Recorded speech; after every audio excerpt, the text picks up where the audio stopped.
Warhammer 40,000 is set in a very grim, dark future setting in the 41st millennium. Basically, mankind is surrounded by this immense alien horde that's bent on its utter destruction. It has all the elements of really traditional fantasy, like orcs and that kind of stuff, but it's set far in the future where they all have guns. We really have taken the IP to heart. Relic has a strong history of working with the GW Warhammer 40,000 IP. We love that IP, and we don't want to sell short any of the action and the violence.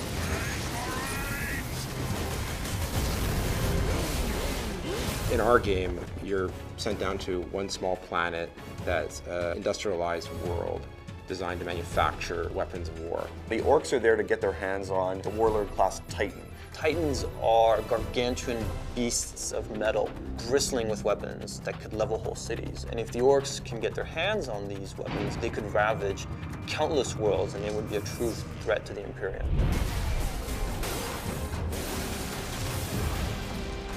Space Marines started out as human beings, but they go through a rigorous process of training and physical transformation that really elevates them into almost demigods. Their bodies actually are implanted with new organs. Their strength is multiplied, their resistance is multiplied.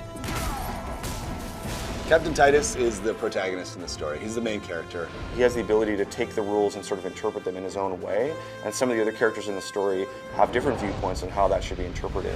Millions more of them. Our plan is unchanged. The main threat in Space Marine are the orcs. They are a brutal, animalistic, barbaric race of beings. Orcs is just one of the many races found in the fiction, and it's the one that we felt best complemented the Space Marines. Space Marines are very serious, very controlled. The orcs are sort of messy, vicious, violent, so it adds a nice contrast. We have some which are like shamans. They have magical powers. We also have Gretchen. They're these little tiny minions. We also have the Knob. He matches the Space Marine in size and bulk. In fact, he's even bigger.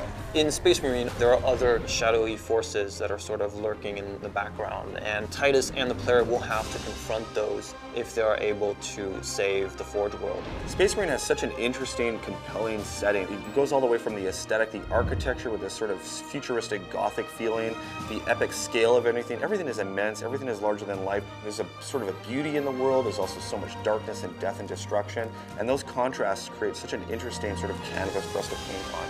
It's just a tremendous sci-fi fantasy universe. It's not just a simple story about an orc invasion in the Forge world. There's much more depth going on. There's lots of twists and turns in the story. There's betrayals. The action is amazingly intense. Really, anybody who likes science fiction, who likes any kind of blockbuster entertainment is going to love Space Marine.